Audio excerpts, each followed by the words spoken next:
बिस्मिल्लाहिर्रहमानिर्रहीम। एक नई सीरीज़ शुरू करने जा रहे हैं वेक्टर एनालिसिस के ऊपर। ये जो है उसका फर्स्ट लेक्चर का पार्ट 1 है।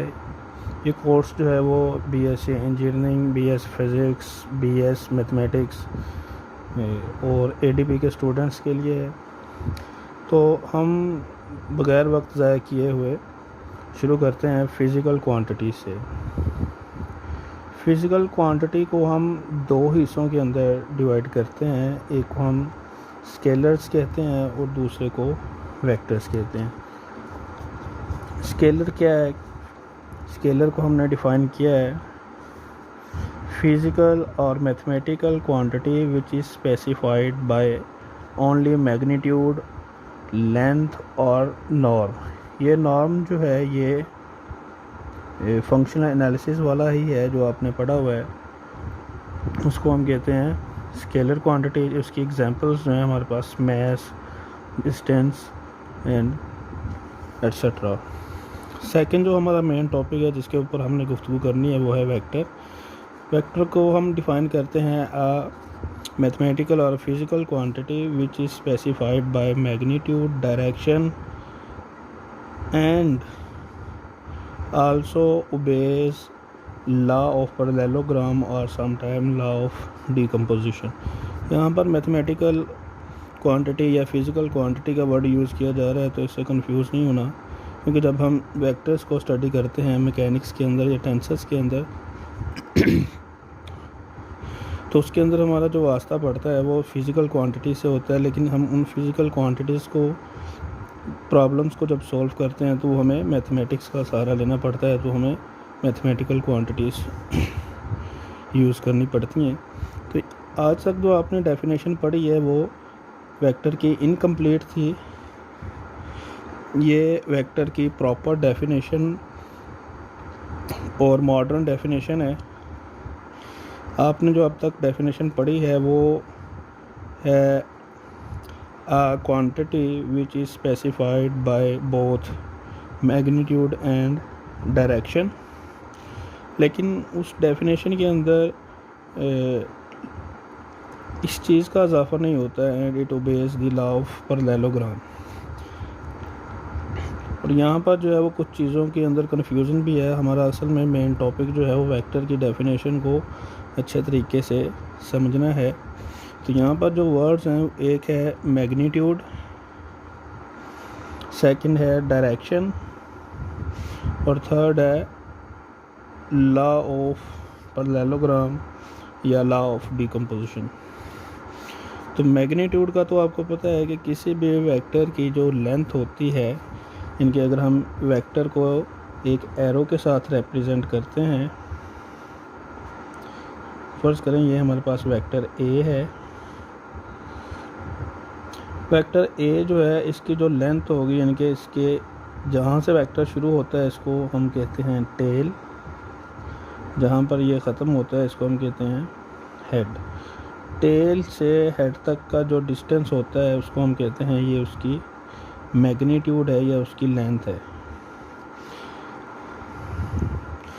अब यहाँ पर जो डायरेक्शन का वर्ड यूज़ किया जाता है और डायरेक्शन के वर्ड के अंदर हमें अक्सर जो है वो गलत गाइड किया जाता है कि डायरेक्शन से मुराद जो है वो अक्सर सिमत लिया जाता है,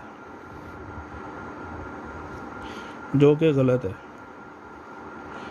डायरेक्शन से मुराद वेक्टर की डेफिनेशन के अंदर कभी भी सिमत नहीं होता।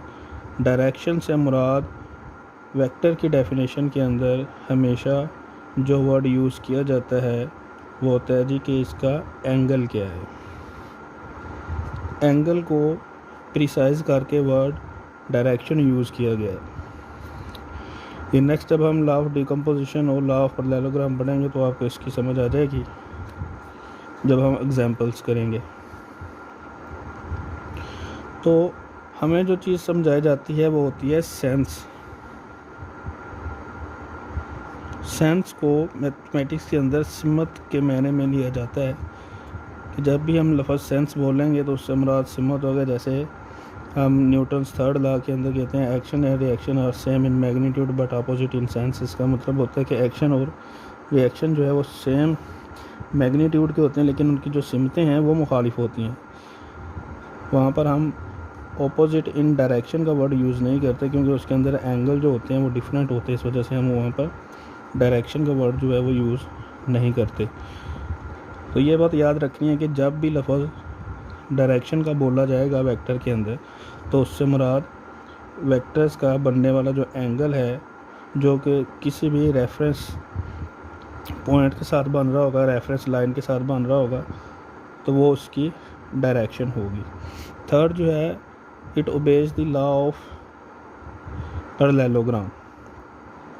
लॉ ऑफ पैरेललोग्राम क्या है जी, कि हमने कहा जी हमारे पास दो वेक्टर्स हैं जिसको हम लॉ ऑफ वेक्टर एडिशन भी कहते हैं। एक वेक्टर ए है और दूसरा वेक्टर जो है बी। इन दोनों को जब हमने ऐड किया तो हमारे पास एक रिजल्टेंट वेक्टर आया,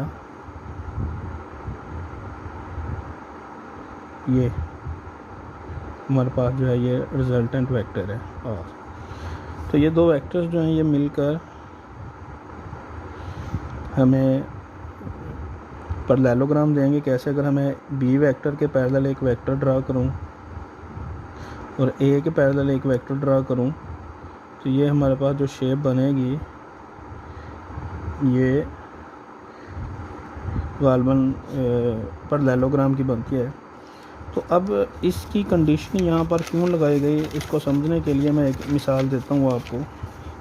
फिज़िक्स के अंदर जो एग्जांपल दी जाती है, अगर आप इससे आपको डायरेक्शन का भी कंसेप्ट क्लियर हो जाएगा, लॉ ऑफ पैरेललोग्राम का भी हो जाएगा। हम अगर करंट की बात करें, करंट जो कि आई से रिप्रेजेंट किया जाता है फिज़िक्स के अंदर। फ़र्ज़ करें हमारे पास एक सर्किट है,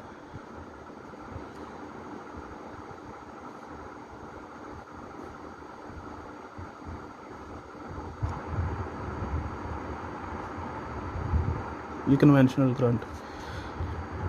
अगर हम पुरानी डेफिनेशन को लेकर चलें, जिसके अंदर हमें बताया जाता है कि उसकी एक मैग्नीट्यूड होती है और उसकी एक सिमत होती है, जो कि हमें गलत डेफिनेशन पढ़ाई और समझाई जाती है, तो करंट के अंदर उसकी एक डायरेक्शन भी है, जो कि हम कहते हैं कि वो पॉजिटिव से नेगेटिव की तरफ होती है। कन्वेंशनल करंट के अंदर असल में करंट नेगेटिव से पॉजिटिव होता है।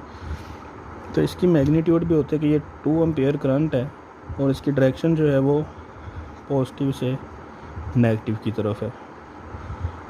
लेकिन जबकि मैथमेटिक्स के अंदर करंट को हम स्केलर क्वांटिटी कहते हैं, वेक्टर क्वांटिटी नहीं कहते हैं।